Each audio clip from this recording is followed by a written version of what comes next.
Alright, so I'm always referencing my set of notes, okay? So this set of notes, you don't just put it away, always be looking at your notes.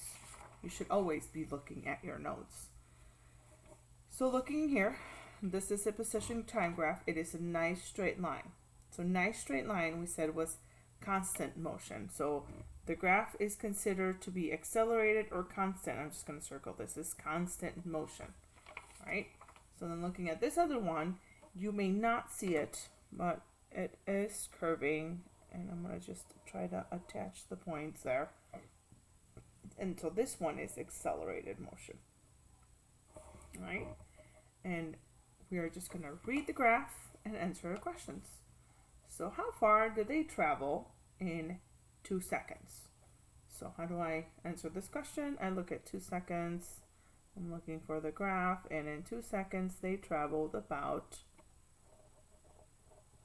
6 meters. And then how far do they travel in 5 seconds? So in 5 seconds, I'm going to go here and I'm going to read 15 meters.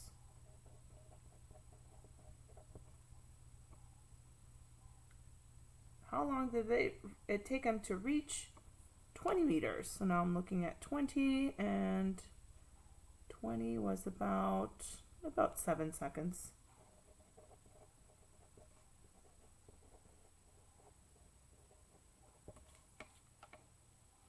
And then how long did it take them to reach 12 meters? So here's 12. 12 is about 3.5 minutes, 3.5 seconds, sorry. And what is the velocity of this car? So this is where we have to figure out the slope. So velocity should trigger the word, oh yeah, I need to find the slope. So to find the slope, we're using that equation, m equals y2 minus y1 all over x2 minus x1. And these, you'll have a note card. I'll give this equation to you. You don't need to memorize it. You just need to know how to come up with your 2 points. Okay? So 2 points that we're going to use here. Let's see. 6 is about 17. Just trying to look for a point that's easy. Well, 10 is 30. That would be a nice one to use. And then 2 is about 5. 4 is about 12. 5 is 15. So let's do 5 and 15. Just because they're easy numbers to find. So 5 seconds is 15.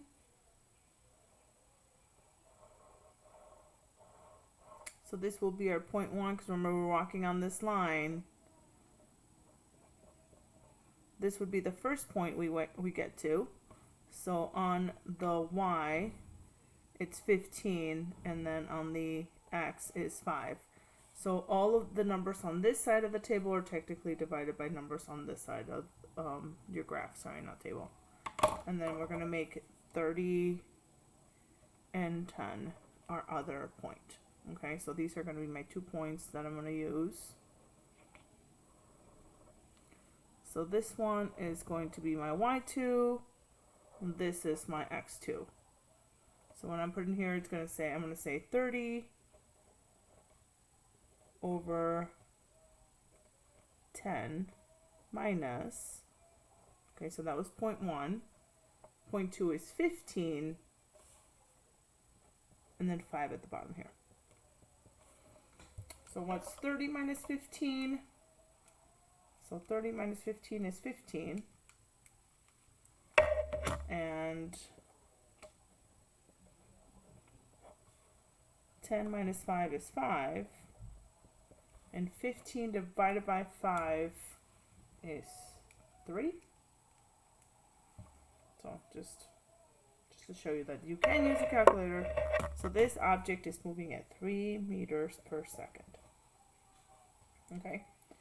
And then I'm just going to practice writing an equation for this.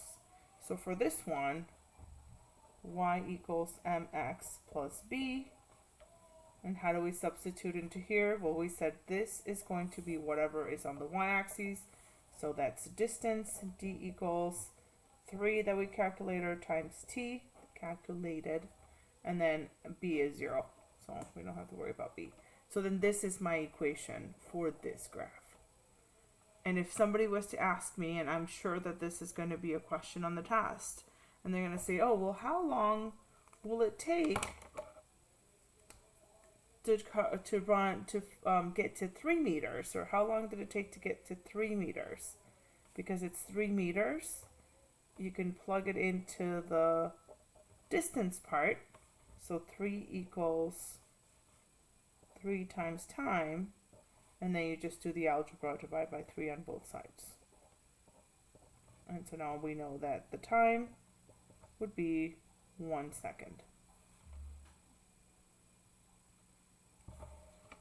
So I'm going back to the graph. Did they in 1 second was about 3 meters? So then, yeah, we could use that information. And sometimes they're going to ask you for a number that's beyond 30. So maybe it's going to be how long will it take at this same rate to get to 50. So then 50 meters you'd put in here, and then you'd make your calculations. So if we need more of those problems, we'll do more of those problems in class. So now with accelerated motion, we're looking at how far do they travel in 2 seconds. So same thing, you're looking here for 2 seconds, and I want to say about 5 meters. How far do they travel in 4 seconds? So I'm looking at the 4. 4 is about 10 meters. How long do they take for them to get to 2 meters? 2 meters, well, that was fairly quick, so less than a second.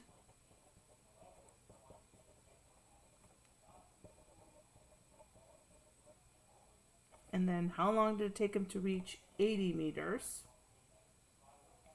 So I'm looking at 80, and then I'm going to go all the way through. And 80 is 6 seconds. And when was the car moving faster? Between interval 0 and 2 or 4 and 6? So looking at 0 and 2 and 4 and 6. Well, I guess I should use a different color. 4 and 6. So which one covered more distance? Well, here you barely even covered 5 meters of that, and from here to here we traveled from 10 to 80, so you traveled 70 meters here as opposed to about 5. So definitely faster from 5 to 6.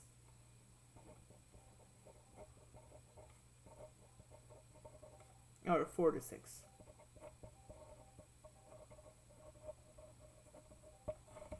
And they can ask you to calculate for the velocity.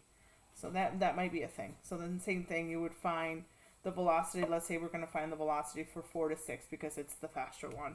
So let's find the velocity. We are still going to use m equals y2 minus y1 over x2 minus x1. And so for 6 seconds, right, 6 to 4. So for 6 seconds, we got to 80. And at 4, we were only at 10. So 80 minus 10 is 70. This is 2. And then what's 70 divided by 2? At that point, they were traveling at 35 meters per second. So very fast. And then if we want to go for 0 to 2, how fast were they traveling from 0 to 2? y2 minus y1 over x2 minus x1. And I like when they include the 0, because if you notice, it's 0, 0. So 0.1 is literally 0, 0. 0 divided by 0. And then 5 divided by 2. Right, and again, 5 meters, 2 seconds, so 5 divided by 2. And then what's 5 divided by 2? 2.5. I should have known that. 2.5 meters per second. So they were, in fact, traveling a lot slower here versus